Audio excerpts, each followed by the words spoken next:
السلام علیکم ناظرین، آپ دیکھ رہے ہیں ہمارا یوٹیوب چینل سمارٹ انفو۔ آج ہم آپ کے لیے ایک ایسی پہیلی جو پچھلے دنوں میں بہت بڑا ٹاپک بنا رہا اس پہیلی کو ہم نے ڈھونڈ نکالا ہے۔ یہ کہانی ہے ایک کار کی جو انگلینڈ سے کراچی لائی گئی اور اس کی کسٹم ڈیوٹی اور بغیر کسی کو بتائے وہ ڈیفنس سے برآمد کی گئی گاڑی۔ وہ کروڑوں مالیت کی گاڑی کراچی میں کیسے پہنچی اور اس کو کیسے خریدا گیا، اس میں کون کون شامل تھا، یہ سب ہم آپ کو بتاتے ہیں۔ اس راز سے پردہ اٹھانے سے پہلے اکتوبر 2020 کے اخبارات میں شائع ہونے والی ایک رپورٹ پڑھیے گا۔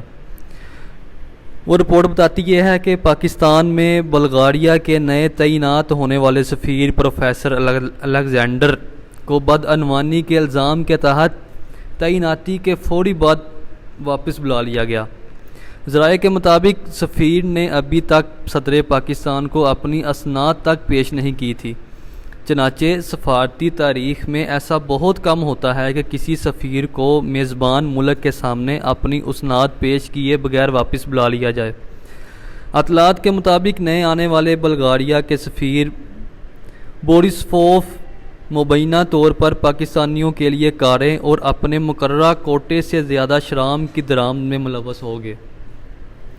دراصل کسی بھی ملک کے سفیر کو ویانا کنونشن کے مطابق تعینات والے ہر ملک میں قانونی طور پر یہ استحقاق حاصل ہوتا ہے کہ وہ اپنے ذاتی استعمال کے لیے کوئی بھی چیز بیرون ملک سے منگوا سکتا ہے جس پر اس کو کوئی ڈیوٹی یا کسٹم وغیرہ ادا نہیں کرنی ہوتی۔ تفصیلات سے پتہ چلتا ہے کہ بلغاریہ کے سفیر نے اپنے سفارتی عہدے سے فائدہ اٹھاتے ہوئے انگلینڈ سے کروڑوں روپے کی بینٹلے کار درآمد کی، لیکن وہ کار ان کے زیر استعمال ہونے کی بجائے ایک پاکستانی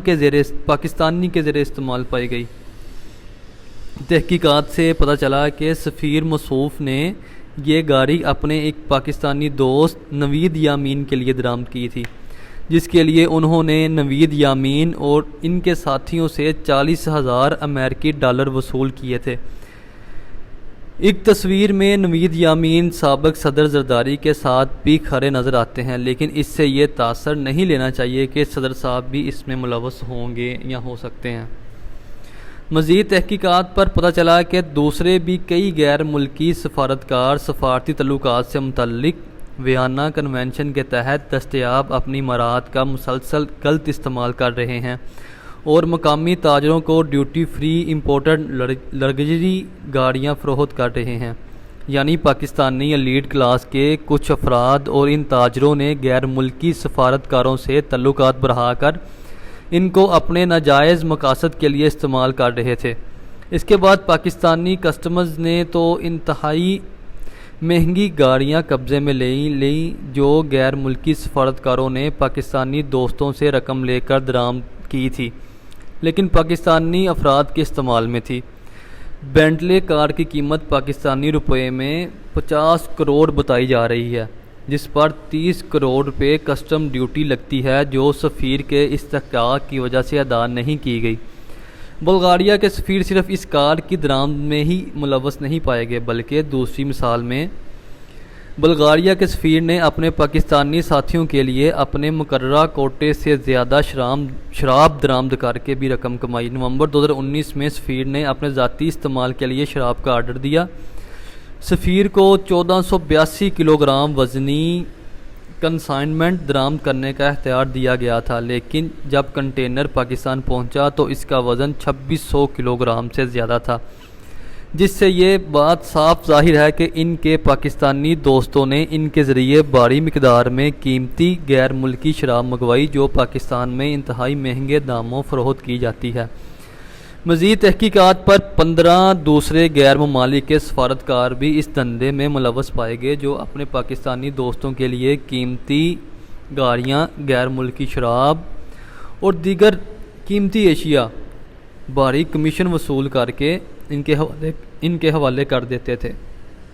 رپورٹ میں مزید کہا گیا ہے کہ ایف بی آر کے سرکاری ریکارڈ کے مطابق 2019 میں پاکستان کسٹمز نے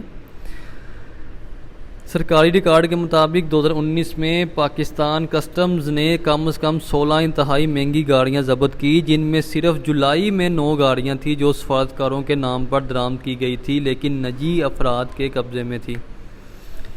موجودہ ٹیکس اور ڈیوٹی کی شرحوں پر 16 کیسز میں ٹیکس چوری کا تخمینہ تقریباً 440 ملین روپے ہے، جس سے یہ بھی پتہ چلتا ہے کہ گاڑیاں کتنی مہنگی تھی۔ تو جناب یہاں یہ بات تو بالکل واضح ہو گئی کہ جس بینٹلے کار کی لندن سے چوری اور پاکستان سے برآمدی کا اب شور مچایا جا رہا ہے، سب کو انتہائی حیرت ہے یہ کار لندن سے کراچی کیسے پہنچی اور 2 سال پہلے بالکل سیدھے سادے طریقے سے بلغاریہ کے سفیر نے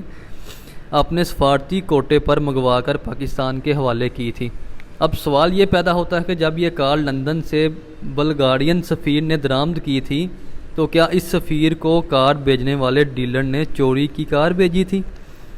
اگر یہ کار چوری کی تھی تو لندن والے 2 سال تک کس لیے خاموش بیٹھے رہے؟ انہوں نے چوری کی کار کیسے اپنے ملک سے قانونی طور پر برآمد ہونے دی؟ اور اب اچانک 2 سال بعد اس میں انگلینڈ کی خفیہ ایجنسی کو شامل کر کے ایک سنسنی پھیلائی جا رہی ہے کہ لندن سے چوری شدہ کار کراچی سے برآمد کر لی گئی، جبکہ یہ لوگ 2 سال پہلے جانتے تھے کہ یہ کار بلغاریہ کے سفیر نے پاکستان منگوائی تھی، کیونکہ کار انگلینڈ کے مروجہ تمام کسٹم تجارتی قوانین کے تحت منگوائی گئی تھی۔ دوسری اہم بات یہ کہ یقیناً لندن والے بھی پاکستان کے اخبارات میں چھپنے والی خبروں سے واقف ہوں گے اور اس بات سے بھی کہ بینٹلے کار کس کے پاس موجود ہے، تو پھر یہ اچانک وویلا کیسا؟ دوسری طرف آپ ان پاکستانیوں کو بھی دیکھیے جو پیسہ کمانے کے لیے ملک و قوم کی عزت اور ساکھ داؤ پر لگانے میں کوئی شرم اور عار محسوس نہیں کرتے۔ یقیناً غیر ملکی سفارتکار ان کی شاہ اور مشورے پر ہی یہ ناجائز کام کرتے ہیں۔ کہیں ایسا نہ ہو کہ غیر ممالک پاکستانیوں کی ان حرکتوں سے تنگ آ کر اپنے سفارتکار پاکستان میں بھیجنا ہی بند کر کے، کیونکہ پاکستان تو خیر بدنام ہے ہی، لیکن اس سے ان ممالک کی بھی بڑی شدید قسم کی بدنامی ہوتی ہے کہ کسی ملک کے لیے یہ انتہائی شرم کا مقام ہے کہ اس کا سفارتکار کسی دوسرے ملک میں ناجائز اور کبھی دھندوں میں ملوث پایا جائے۔ اس سے اس ملک کی نہ صرف جگ انسائی ہوتی ہے بلکہ باحثیت مجموعی پوری دنیا میں اس ملک کے متعلق ایک انتہائی غلط تاثر جاتا ہے۔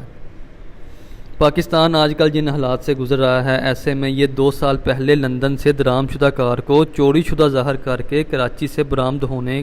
کا پراپوگنڈا کہیں پاکستان کے خلاف کوئی بڑی سازش نہ ہو۔